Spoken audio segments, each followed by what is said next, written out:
Kadhafi était encore vivant. Bon, hier, les choses ont brutalement tourné au drame. Il a été assassiné. Bon. On en prend acte. Mais c'est vrai que je suis arrivé ici un peu fatigué. Parce que toute la nuit d'hier, je n'ai pas dormi, je n'ai pas fermé les yeux. Parce que c'est assez traumatisant de voir le sort qui a été le sien après toutes ces années de travail, d'effort pour apporter du soulagement au peuple libyen. Malgré tout ce qu'on peut lui reprocher, Kadhafi quand même a bâti un pays. Bon, ceci étant dit, je crois qu'il faut lui souhaiter un repos éternel et présenter peut-être les condoléances à ceux qui lui sont proches, hein, et à sa famille. La question qui se pose aujourd'hui selon le thème de la conférence, la question est celle de savoir si l'Afrique est recolonisée. Bon, je crois que le problème ne se pose pas en ces termes-là. Le problème ne se pose pas en ces termes-là parce que la colonisation n'a jamais pris fin en Afrique. C'est-à-dire que à quoi avons-nous assisté dans les années 50, 60? Le système colonial étant confronté à un certain nombre de réalités, a décidé de faire un aménagement ou ce qu'on peut appeler une forme de réforme. Mais ces réformes-là ne visaient pas fondamentalement à sortir l'Afrique du cadre colonial. C'est-à-dire qu'on est passé, bien sûr, du pacte colonial qui était un pacte beaucoup plus rigide à un système colonial beaucoup plus soft, beaucoup plus doux, avec le renforcement d'un certain nombre de dispositifs qui n'étaient plus des dispositifs de répression brutale, mais des dispositifs d'aliénation beaucoup plus poussés. C'est ainsi qu'on va assister au déploiement de ce que je peux appeler l'outil de l'éducation, et qu'on va renforcer l'école coloniale dans son fonctionnement. Il y a plusieurs auteurs qui ont travaillé là-dessus.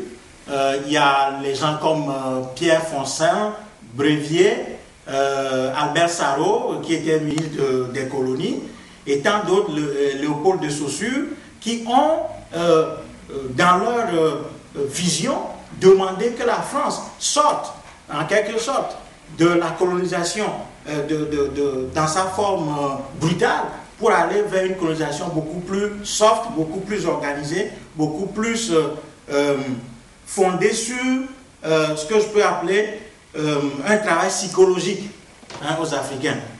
Et Brevier et les autres disaient d'ailleurs qu'il faut arriver à faire des indigènes, hein, c'est-à-dire des Africains, des Français à part entière. Et Albert Sarraut a renchéri en disant même qu'il fallait arriver à faire des Africains les collaborateurs, hein, de la colonisation en Afrique, c'est-à-dire former, faire en sorte que les Africains, au travers du circuit de l'école coloniale, deviennent des acteurs de leur propre domination, de leur propre exploitation. Donc, cet outil, hein, quel l'école a été, je dirais, consolidé, hein, dans l'esprit de former des Africains, de les former, pas dans le sens qu'ils comprennent et résolvent leurs problèmes, mais dans le souci de leur faire le boulot, hein, à la place du maître blanc qui était visible hier sur le continent, de façon absolument claire. Donc, la colonisation n'a jamais été rompue, n'a jamais pris fin, n'a jamais eu de solution de continuité en Afrique, parce que tout juste au lendemain de ce qu'on peut appeler la proclamation des indépendants dans un certain nombre de pays, les dirigeants qui travaillaient véritablement pour sortir l'Afrique de ce cadre colonial ont été tout simplement assassinés. Donc, à partir de l'assassinat de ces gens, le processus qui devait aboutir à la décolonisation, c'est-à-dire à l'émancipation du peuple noir, a été interrompu et on avait remplacé ces visionnaires, ces leaders par des laquais qui sont au pouvoir et qui s'y sont maintenus pour la plupart jusqu'à nos jours. Donc, on va assister à un florilège de coups d'État. On va assassiner quelqu'un comme Sylvanus Olympio au Togo matinalement le 13 janvier 1963, au moment même où il était en train de préparer la rupture du Togo avec le franc CFA, qui est une monnaie créée en 1945 par la France et qui est garantie par la Banque de France, et cette monnaie qui permet à la France de contrôler l'ensemble de l'économie des pays dits francophones en Afrique. Donc, après l'assassinat de Sylvanus Olympio, il y avait l'assassinat de Lumumba qui avait suivi. On avait assisté au renversement du pouvoir de quelqu'un comme Nkrumah. Après, il y a eu toutes les tentatives d'assassinat de Sékou Touré, lesquelles tentatives d'ailleurs l'ont poussé à une sorte de paranoïa parce qu'il craignait, il redoutait permanemment la survenue d'un coup d'État, ce qui l'a poussé à prendre un certain nombre de positions qui aujourd'hui font dire à certains observateurs qu'il était un dictateur sanguinaire parce qu'il avait emprisonné un certain nombre de ses compatriotes et qu'il avait même fait pendre un certain nombre de compatriotes de la Guinée parce que ces gens s'étaient mis à comploter avec la France contre le pouvoir guinéen dirigé alors par Sékou Touré. Et donc, après l'assassinat de ces dirigeants, la France avait utilisé, ou bien les pays colonisateurs avaient utilisé une autre méthode qui consiste tout simplement à refuser la sortie ou bien toute réforme économique. Je viens de vous parler du franc CFA qui était maintenu, c'est-à-dire qu'on avait tout fait pour que les pays africains ne puissent pas sortir de ce piège monétaire, de sorte qu'ils s'y soient maintenus, de sorte à ce que à chaque fois qu'ils aient besoin de faire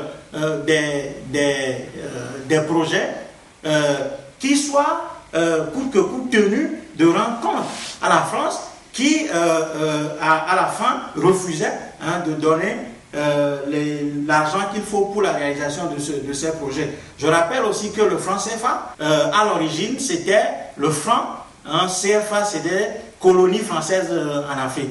Après, il y a eu ce qu'on a appelé des réformes et on a abouti maintenant au franc de la communauté financière africaine.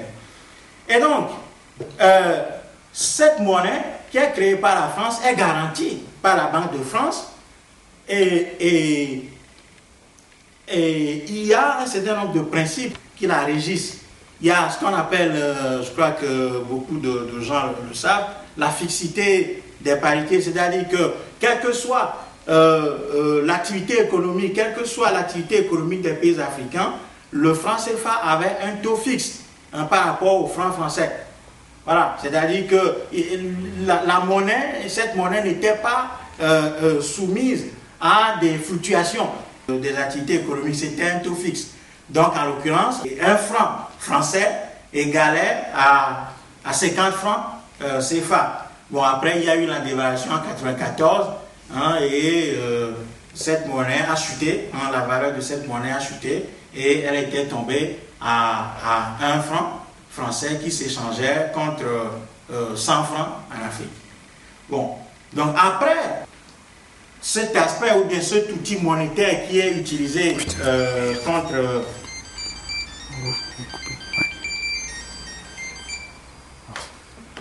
les pays africains,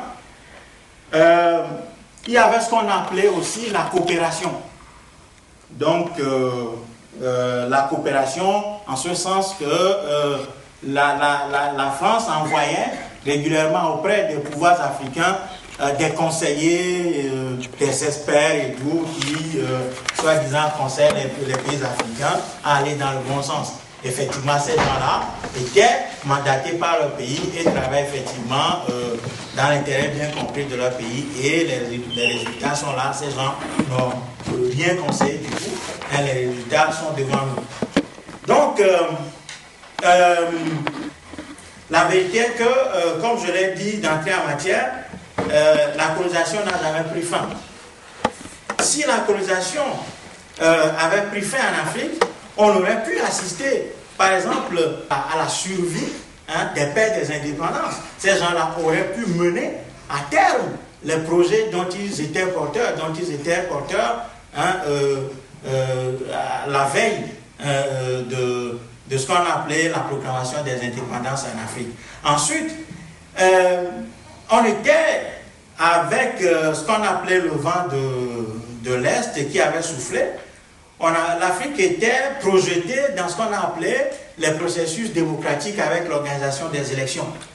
Alors tout le monde sait qu'en Afrique, il n'y a jamais d'élections transparentes. Voilà. Il ne faut pas chercher à compliquer les choses. Si bien que les Africains n'ont jamais eu la possibilité d'élire leurs dirigeants. Les seuls dirigeants qu'ils ont eu la possibilité d'élire ont été tout simplement assassinés. Et ceux qui ne l'ont pas été, effectivement, ce sont ceux-là qui sont gardés au pouvoir jusqu'à leur mort ou jusqu'à nos jours. On a vu par exemple au Togo, Gnassingbé Eyadema, qui était porté au pouvoir après l'assassinat de Sylvanus Olympio et après l'intermède de Grunis qui était l'homme de la France, intermède qui a duré 4 ans, ce qui a permis à la France de préparer Eyadema Gnassingbé à la fonction présidentielle. Il a régné depuis 1967 jusqu'en 2005. Et après sa mort, son fils lui a succédé. Bon, au Gabon, c'est le même scénario qui s'est produit. Et donc, Laurent Gbagbo, pour revenir au thème, Laurent Gbagbo qui était un président ou un homme qui a été porté au pouvoir par le peuple, n'avait pas eu, je dirais, n'avait pas eu à être coopté. Parce que le système tel qu'il fonctionnait, c'est un système de cooptation. C'est-à-dire que, voilà, la France, bon, regarde dans la masse d'Africains, ceux qui étaient à même d'incarner, de défendre le mieux ses intérêts, et choisissait parmi ces gens-là celui qui devait présider le pays, et au cas où celui-ci n'arrivait pas véritablement à satisfaire la mission qui lui est assignée, bon, il est tout simplement remplacé. Alors, Laurent Gbagbo, lui, était venu au pouvoir, non pas par ce truchement, mais par, je dirais, une forme de révolution démocratique. Parce que, qu'est-ce qui s'est passé? À la mort de Houphouët-Boigny, il y a eu un énorme désordre lié à sa succession. Et à la fin, il y a eu des élections qui ont été organisées, lesquelles élections ont été truquées par le général Guéhi, qui était l'auteur d'un coup d'État entre-temps. Et le général Guéhi, d'ailleurs, était venu à Lomé pour prendre des conseils auprès du général Eyadema, qui était, je dirais, le maître à penser du bidouillage électoral. C'est lui qui, en 2003, en 1998, tout d'abord, avait organisé des élections et a réussi à dissoudre la commission électorale et a fait proclamer les résultats par les militaires. Bon, alors, lorsque Guéhi était venu à Lomé, il avait eu tous ses conseils, et quand il est retourné en Côte d'Ivoire, il a fait exactement la même chose. C'est-à-dire que au moment où la commission électorale devait proclamer les résultats, il l'a dissous et a fait proclamer les résultats par le ministère de l'Intérieur. Alors, s'en est suivi une forme de révolution qui a porté Laurent Gbagbo au pouvoir. Et donc, dans le schéma colonial il n'est pas prévu que les peuples soient à l'origine de, je dirais, de la montée au pouvoir d'un dirigeant. Donc, Laurent Gbagbo était venu en quelque sorte troubler le dispositif. Alors, il faut trouver rapidement des mécanismes pour pouvoir circonscrire l'incendie et faire en sorte que le cas ivoirien ne puisse pas se reproduire ailleurs. Alors, va suivre un mouvement, la préparation d'un coup d'État qui a été avorté. Et ce coup d'État a été tout simplement transformé en une forme de rébellion qui a duré des années avec l'occupation, avec la partition du pays en deux. Et les rebelles, en guillemets, qui occupaient la zone nord du pays avaient sur ce territoire-là des mines d'or, exploitaient le café, le cacao, exploitaient toutes les richesses de cette région-là. Alors que les troupes françaises étaient soi-disant en interposition. Et donc, qu'est-ce qui va se passer? Va suivre une série de négociations, d'accords et tout. Et dans la foulée, le mandat de Laurent Gbagbo a échoué. Mais vu que le pays était partitionné, on ne pouvait pas aller aux élections. Donc il fallait trouver un mécanisme pour pouvoir ne pas créer, ne pas tomber dans une sorte de vide juridique. Alors, Laurent Gbagbo était resté au pouvoir pendant ce temps. Au nord, les rebelles, sous la supervision de la France et de l'ONU, exploitaient de l'or, prenaient ce tort, le mettaient dans les avions de l'ONU qui les faisaient transiter par le Ghana. Et ce tort finalement atterrissait à Anvers en Belgique et était vendu sur le marché international.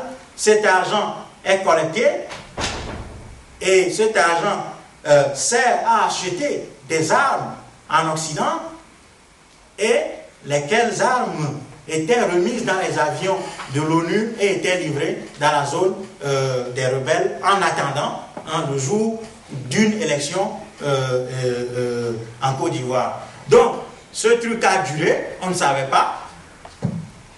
Et ça, je crois que ceux qui ont lu Canal enchaîné à l'époque avaient vu comment Canal enchaîné avait détaillé toutes ces informations. Et donc, on attendait en quelque sorte Laurent Gbagbo au tournant.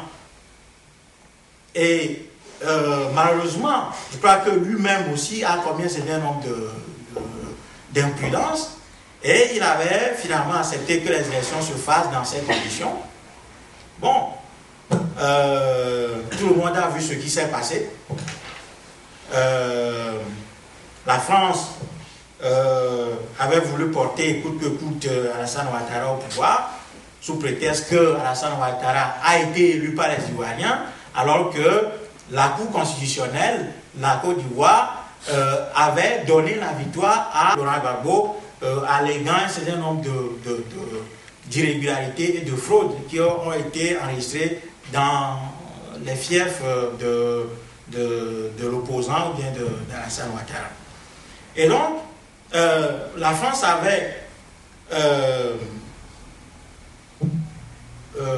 déposé un projet de résolution au Conseil de sécurité de l'ONU qui a été adopté et bon, sous prétexte que Laurent Gbagbo était en train de massacrer son propre peuple, bon, la France est passée à l'attaque avec des détachements venus du 45e BIMA ou du 43e BIMA basé au Gabon et bon, après des semaines et des semaines de bombardements, d'assassinats, de massacres, bon, la France a réussi à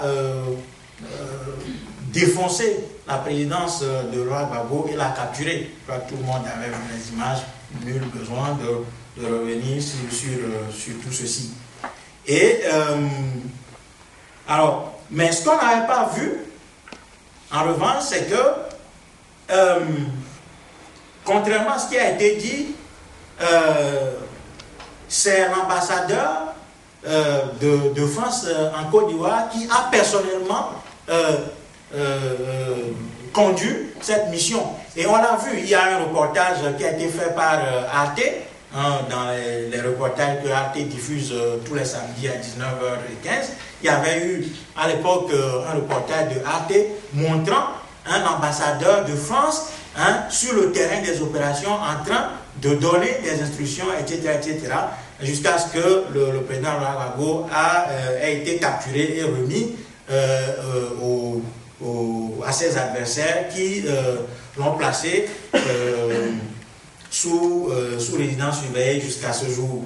Bon, tout le monde sait que l'actualité, c'est que le fameux procureur de la Cour pénale internationale vient de séjourner en Côte d'Ivoire et tout le monde sait que Laurent Gbagbo probablement sera accusé ou est déjà accusé de crimes contre l'humanité et sera probablement livré à la Cour pénale internationale et jugé.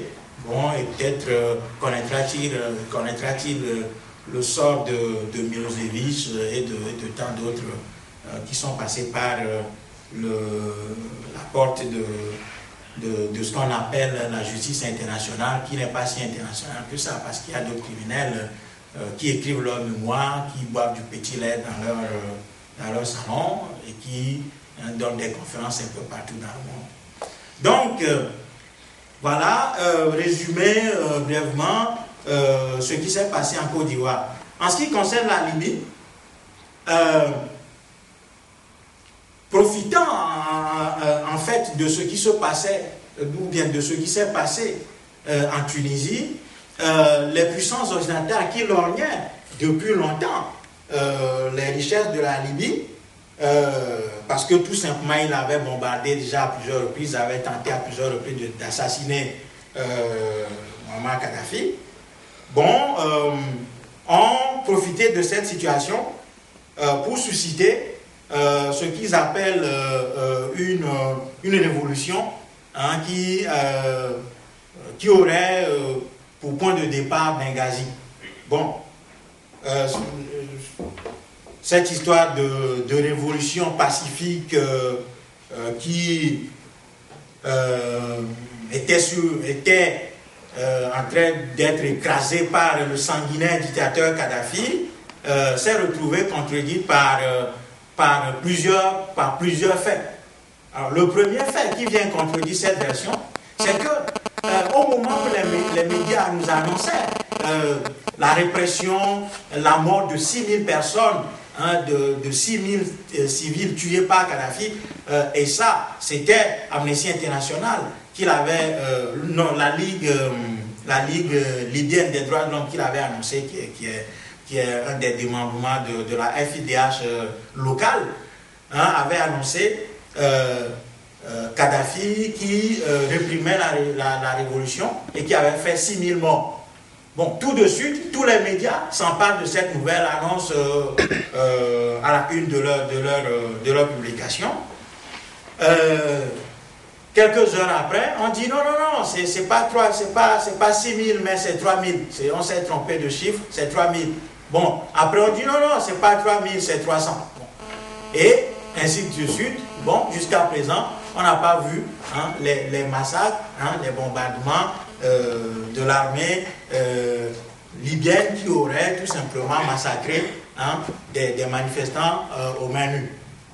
Deuxième fait ou événement qui est venu contredire cette thèse de manifestation civile massacrée, écrasée par le sanguinaire Kadhafi, c'est que tout de suite, lorsque les médias ont eu accès au terrain libyen, on a vu, par le truchement par exemple de France 24, qui est un des porte-paroles ou une des porte-voix de ce qu'on appelle les rebelles insurgés, qu'est-ce qu'on a vu dans ces médias? On voit des gens lourdement armés qui qui attaquaient des camps militaires et qui prenaient des armes, qui allaient bombarder des villes, attaquer tous les symboles du pouvoir. Alors, face à ça, Kadhafi était aussi l'État libyen devait riposter. Bon, on avait considéré que l'État libyen n'avait pas ce droit, qu'il devait se laisser tout simplement abattre. Et c'est ainsi qu'un certain nombre de pays ont, dans une logique impérialiste, introduit un certain nombre de projets de résolution à l'ONU. Bon, comme tout le monde le sait, le Conseil de sécurité étant le rassemblement des cousins, bon, effectivement, bon, ces résolutions sont passées et bon, on avait dans un premier temps imposé le gel des avoirs de l'État libyen parce que, contrairement à ce qu'on avait dit, on avait vu, aujourd'hui on voit que ce qu'on avait considéré comme de l'argent détourné par Kadhafi ne l'était pas. C'était de l'argent de l'État libyen, personne morale, de droit public, placé sur des marchés ou bien dans des pays européens. Mais bon, on avait considéré que non, Kadhafi avait volé cet argent et qu'il fallait tout simplement bloquer cet argent. Bon, après, on est passé à cette fameuse résolution 1973 qui imposait ce qu'on appelait un pont aérien, une zone d'exclusion aérienne au-dessus du sol libyen. Et tout le monde savait que derrière ça, il y avait en définitive l'élimination de Kadhafi qui était en marche. Bon. Donc, nous tous, nous étions témoins de ces événements. Bon, sous prétexte de protéger les civils, on est allé plutôt prêter secours à des gens qui, au finish, se sont révélés, comme Kadhafi l'avait dit, aux premières heures de ces événements, des anciens d'Al-Qaïda et d'autres mouvements dits terroristes de cette région. Bon, il y a eu un troisième